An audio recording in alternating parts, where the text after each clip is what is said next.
Hola, muy buenas tardes a todos. Espero que se encuentren muy bien en este día.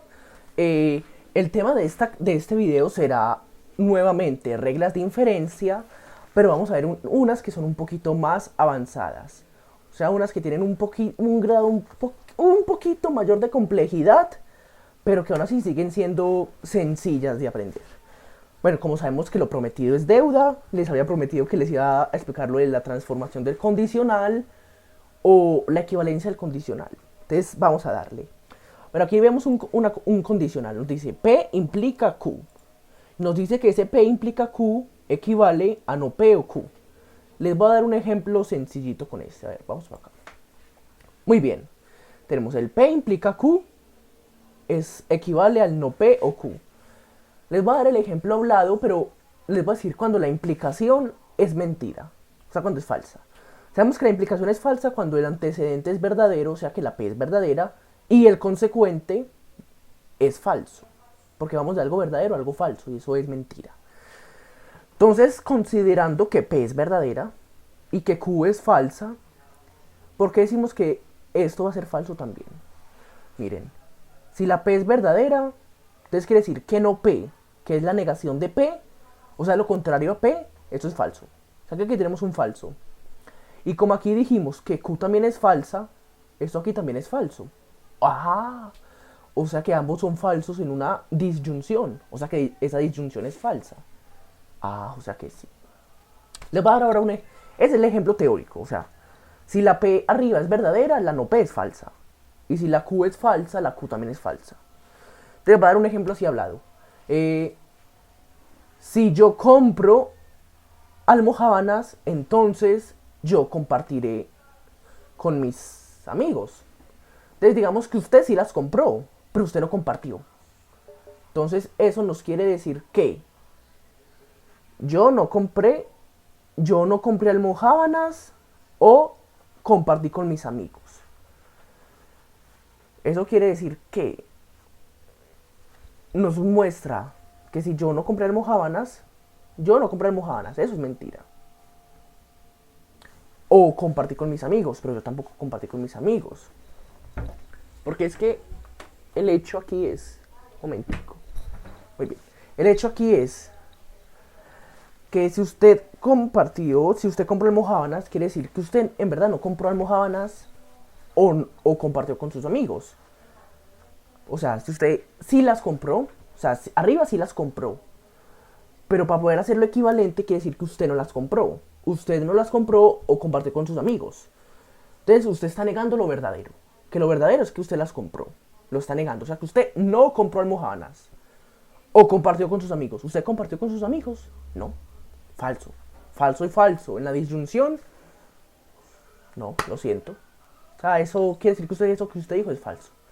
Yo sé que el ejemplo hablado, el ejemplo así hablado, el formal, la práctica, es difícil, un poquito enredado de comprender, porque es que hasta a mí me dio problemas en el momento que me enseñaron eso, que estaba como, no, casi que no podía. Pero bueno, ya, terminando con ese, recuerden, se lo recuerdo aquí como teóricamente.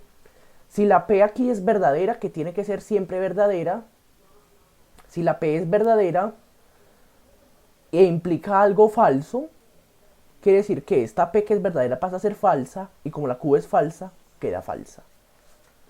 Un poquito enredado, pero sigamos. Ah, aquí nos faltó otro, el bicondicional. Cuando aquí nos dice que bicondicional se refiere a la equivalencia. O sea, la equivalencia en verdad es lo mismo que decir P implica Q y Q implica P. O sea, porque es que la equivalencia se compone de esas dos. La equivalencia se compone siempre de esas dos. Porque quiere decir que si algo implica algo y ese algo implica lo primero, a ver, yo les comparto aquí. O sea, digamos por ejemplo, yo digo, si yo compro manzanas, entonces habré gastado dinero. Y nos dice también que si yo gasto dinero, entonces yo compro manzanas. O sea, aquí lo que nos dice es que si yo gasto dinero, entonces compro manzanas. Y si yo compro manzanas, entonces gasto dinero. O sea, que está diciendo que si usted hace esto, pasa algo.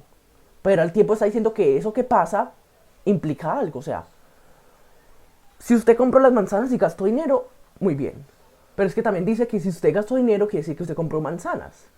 O sea, que está como, está como en un ciclo, está en un ciclo. O sea que esto lleva a esto, pero esto también lleva a esto. O sea que esto, por así decirlo, son equivalentes. Todo aquí es una equivalencia. Y la equivalencia también se puede simplificar en esas dos. En que usted hace una cosa, si, entonces, si P, entonces Q, y Q, si Q, entonces P. O sea, la equivalencia se divide en esas dos siempre. Aquí no es como mucho que mostrar, sino que es con ese ejemplo que les di, que es una rueda, eso se vuelve como un círculo vicioso, como diríamos aquí coloquialmente, se vuelve un círculo vicioso. Entonces, por eso se dice que son equivalentes. Ahora, empieza la que ya sí son reglas de inferencia un poquito enredadas. Lo que sería las leyes de Morgan, que son estas de aquí, o dualidad de Morgan, también se puede llamar así. Lo que nos dice las leyes de Morgan es esto, que si usted niega, digamos aquí, mire, si usted niega una disyunción, si usted niega una disyunción, no es que ese negativo no es que esa negación se reparta para la P y se reparta aquí para la Q y quede igual, no. Lo que eso nos quiere decir es que el negativo sí se reparte, pero es que miren, quedaría no P y, pero es que aquí era un no, miren, aquí era un no, y ahora aquí nos quedó un I, ¿sí vieron? Nos quedaría no P y no Q. Entonces les va a hacer, por ejemplo, así el ejemplo habladito, el ejemplo, como el ejemplo, lo que demuestra que sí es verdad eso. Pero borro aquí.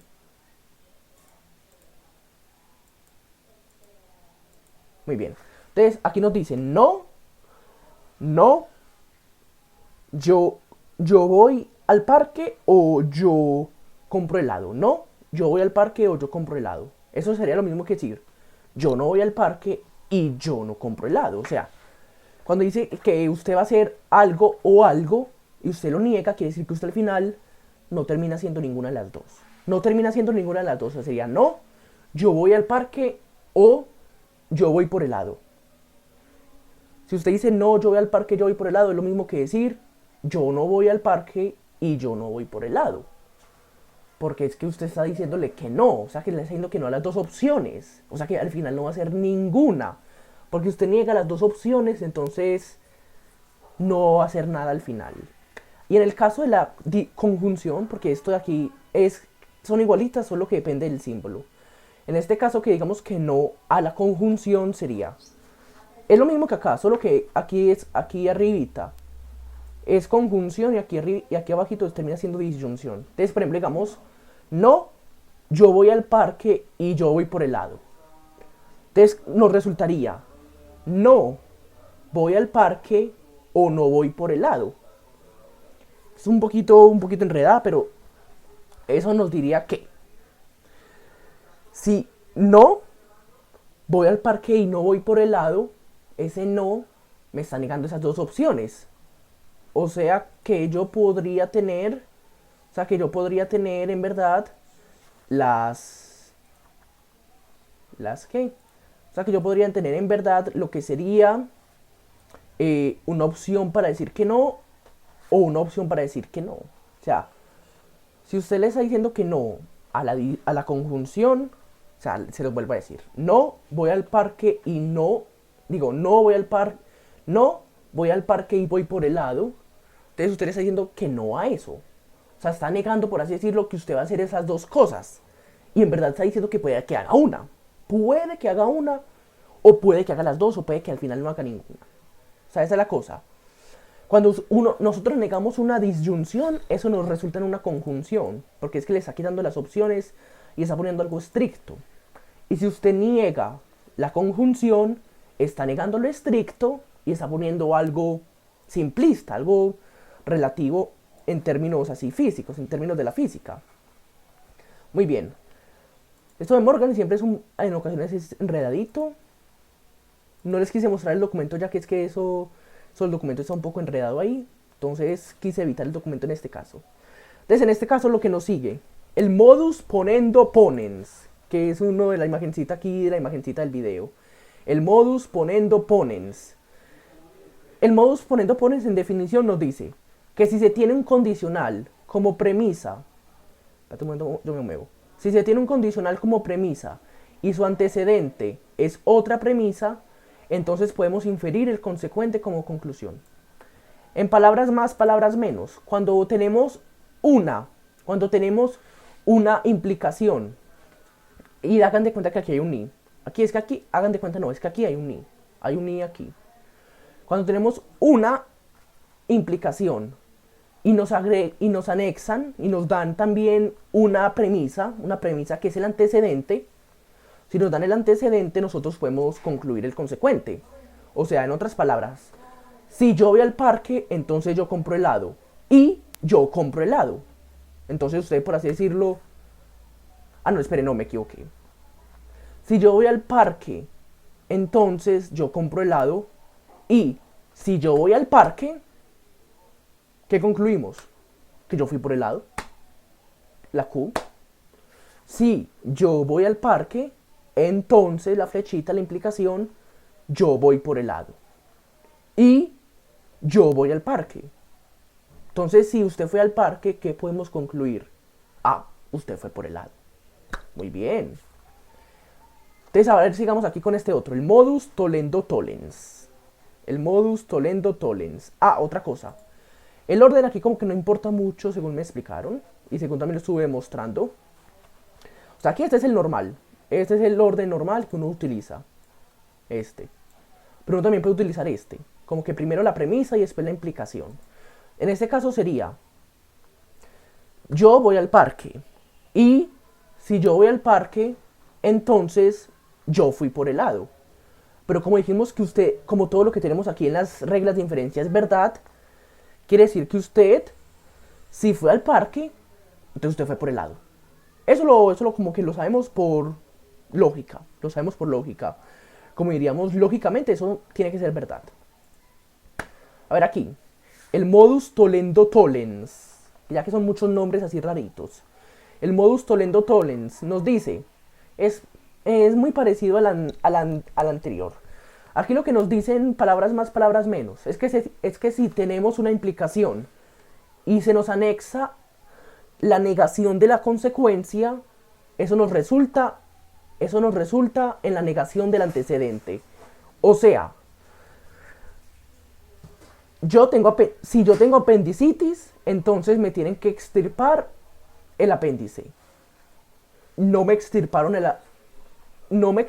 extirparon el apéndice. Entonces, yo no tengo apendicitis. Ahora, por ejemplo, hagámoslo con otro.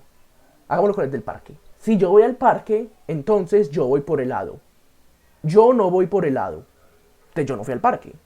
O sea, si usted aquí no fue por helado, usted no fue al parque. Porque usted está diciendo que si usted va al parque, usted va por helado. Pero usted no cumplió con la condición de ir. Usted no cumplió con la condición de que fue al parque. De que fue por helado, quise decir. O sea, que usted, por así decirlo, nunca salió de la casa. Y menos en estos tiempos de pandemia que está tan, tan maluco de salir así de la casa. El modus tollendo ponens. Miren bien. Modus tollendo ponens. Miren que termina aquí tollens y este es ponens. Este, en resumidas cuentas, lo que nos dice es que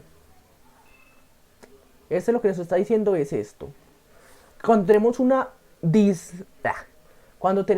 una disyunción y negamos el antecedente, nos queda ese el consecuente. O sea, como así. Si yo voy al parque o yo voy por helado. Yo no fui al parque. Entonces usted fue por helado, pero no fue al parque. No necesariamente tuvo que ir al parque. O sea, si yo voy al parque o yo voy por helado. No necesariamente el helado tiene que estar en el parque.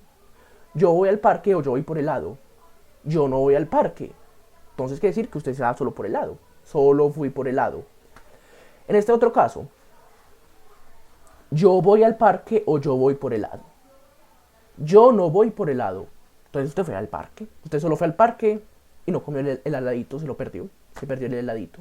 Esto es como O sea, es sencillito, esa no es tan difícil de entender. Esa es como que si se dice que esto, todo lo que aquí es verdadero, y si esto es una que no, decimos que no Q es verdadero, quiere decir que esto es falso, que la Q es falsa. Porque recordemos que la disyunción admite los valores con que uno sea verdadero y el otro sea falso, la disyunción está bien. No, no se incumple la disyunción. Entonces siempre se concluye es la que está sin el no. O sea, en este caso sería la P y en este caso sería la Q. Porque mira que aquí hay no P, o sea que aquí hay P, o sea que la P es falsa y que Q es verdadera. Sigamos. El silogismo hipotético. El silogismo hipotético, en otras palabras, es una transitividad de la implicación. En otros textos puede parecer así. El silogismo hipotético dice que si P implica Q y si Q implica R, quiere decir que P implica R. O sea, les voy a dar un ejemplo como matemático. No tanto lógico, sino más bien matemático. O sea, A es igual a B y B es igual a C. Entonces, si A es igual a B y B es igual a C, se podría concluir que A es igual a C. Porque es que ambos son iguales a B. O sea que los extremos, que serían A y C, serían equivalentes. En este caso les voy a dar el ejemplo habladito, como siempre se los doy, que sería, si yo voy al parque, entonces yo voy por helado. Si yo voy por helado, entonces yo voy a visitar a mi amiga. Eso quiere decir que si yo voy al parque, yo voy a visitar a mi amiga. Porque si usted, ahí está omitiendo usted lo que sería ir por helado. Ir por helado que sabemos que lo tiene que hacer si va al parque. Y si usted va por helado, tiene que ir a donde la amiga. O sea que ahí concluiríamos que si usted va al parque, va a donde la amiga. Ahora, el otro que es el dilema constructivo. Dilema constructivo que nos dice que el P o Q y P implica R y Q implica S. O sea, aquí lo que nos está diciendo eso es que P o Q, pero nos dicen que P implica R y que Q implica S. O sea, nos dice que P, por así decirlo, P nos implica R. O sea, que P tiene como ese valor de R, que nos llega a R, y que Q tiene ese valor de S. Entonces, como por así decirlo, digamos que P sería igual a R, P igual a R, no son iguales, sino que es una analogía como con lo que le está diciendo que A es igual a B y B es igual a C, entonces A es igual a C. Eso nos quiere decir que P implica R, entonces por así decirlo, la P pasa a tomar el valor de R, Q implica S, la S pasa a tomar el valor de Q, entonces podríamos concluir la disyunción inicial, que es P o Q. Pero en este caso, como decimos que P implica R y Q implica S, en este caso ese dilema constructivo nos terminaría en R o S. Es un poquito enredada de comprender, pero con la práctica se puede comprender. Ahora, esta que nos dice, la conjunción implicada. Esa es más enredada. La conjunción implicada que nos dice que tenemos una premisa aquí inicial. Y además de eso nos dice P implica Q y P implica R. Entonces aquí nos está diciendo que si P implica Q y P implica R, eso nos diría que tenemos primeramente tenemos esos dos valores. Que como les dije, estas últimas son un poquito enredadas, entonces de pronto, por eso como que gagué un poco. A ver, nos dice que tenemos el primer valor. Aquí nos dicen que es un primer valor que es P. Pero también ese P puede tomar los valores de Q y R. Puede tomar los valores de Q y R. Y si recordamos por adición, como puede tomar dos valores, si recordamos por adición, aquí se los tengo. Mire, quise decir adjunción. Adjunción quise decir. Si recordamos por adjunción, como tendríamos esos dos valores, aunque no se representan bien, pero los tendríamos. Eso aquí nos quedaría como una I o una conjunción. Aquí les leo, por ejemplo, la definición. Si tenemos dos condicionales, o sea, implicaciones como premisas, y sus antecedentes son iguales, y además ese antecedente está como otra premisa, podemos inferir como conclusión la conjunción de sus consecuentes. O sea, es un poquito enredado, pero Nos dice que esto vale esto, vale lo que esto implica esto y que esto implica esto. Pero tenemos una P aquí, una P aquí. O sea que esta Q iría para acá y esta R iría para acá. O sea que haría QR. Y sabemos que como aquí hay una I, como al ladito hay una I, que haría Q y R. Bueno, y que es un poquito maluquita de entender porque es que es un poquito enredada. Y aquí nos dice esta otra. Transformación distributiva. Cuando nos dice transformación distributiva, en realidad es sencilla porque nos dice P implica Q y R implica Q. Miren que ambas terminan en Q.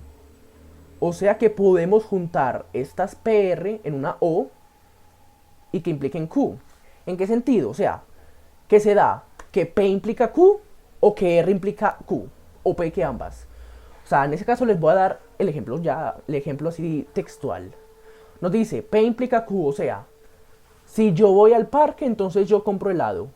Nos dice, si yo visito a una amiga, entonces yo voy y compro helado. Entonces, concluiríamos, si yo voy al parque o visito a una amiga, entonces compro helado. O sea, le está dando que en cualquiera de esas dos opciones, usted va a ir a comprar helado. Usted va a ir a comprar el helado, sea que usted fue al parque o sea que usted fue por su amiga. O sea, en cualquiera de esos dos casos se va a dar eso. Y también, por ejemplo, aquí les tengo anexada en otro documento, les tengo en otro documentico otras dos. En un documentico que yo les dejé la vez pasada, se los dejé aquí la vez pasada, que son dos que me faltaron, pero que son sumamente importantes. Bueno, que el documento en verdad no trajo. Que son la que se tiene que ver con el recíproco y el contrarrecíproco. Un momento, aquí ya se las pongo. El recíproco, aquí les voy hablando de una vez. Miren. El recíproco, que partimos de la proposición P implica Q. El recíproco nos dice que podemos cambiar el antecedente por consecuente y el consecuente por antecedente. Eso es un recíproco. Y hay otra cosa que aquí nos dice, que es el contrarrecíproco. Que el contrarrecíproco, como es contrario, el contrario del recíproco, y el contrario de una cosa sería negarla. O sea, lo contrario de verdadero es falso, y lo contrario de falso es verdadero. O sea, el contrarrecíproco es negar el recíproco, y el recíproco es cambiar de lugar, antecedente y consecuente. Entonces, hay algo que nos dice en el contrarrecíproco, que el contrarrecíproco siempre será igual a la expresión original. Siempre. O sea, ¿en qué sentido? Digamos que tenemos, si yo voy al parque, entonces yo compro pizza. Ahí que les cambié ya el helado. Entonces, por recíproco sería, si yo compro pizza, entonces yo voy al parque. Eso no siempre se cumple. No siempre se cumple porque pueden dar otras cosas. Pero lo que sí siempre se cumple es que si yo no voy al parque, entonces yo no compro pizza. Porque es que estamos diciendo, si usted va al parque, usted compra el pizza. Pero si... no, el contrarrecíproco me equivoqué ahí. Quise decir que era, si yo no compro pizza, entonces yo no voy al parque. El contrarrecíproco sería, si yo no compro pizza, entonces yo no voy al parque. Y conocemos la expresión original que era, si yo voy al parque, entonces yo compro pizza. Pero aquí le están diciendo que usted no compró pizza, entonces usted no fue al parque. Si usted no compra pizza, usted no va al parque. Puede que suene obligado que tenga que ir al parque, que tenga que comprar pizza para poder ir al parque, pero lógicamente eso es lo que es verdad. Entonces, hasta aquí queda el video, hasta aquí queda este video. De pronto si siguen teniendo dudas, por ejemplo, con lo que fue la conjunción implicada y el dilema constructivo, ya saben que me escriben por los comentarios. Aquí se las muestro, estas dos que son como siempre las que son más enredaditas. Ya saben, si tienen dudas con esas, me escriben en los comentarios y yo trato de hacer otro video sobre estas dos, donde las explique de mejor manera. Entonces, un abrazo, un feliz día, una feliz noche ya, aquí ya sería noche, y nos vemos en la próxima. Hasta luego.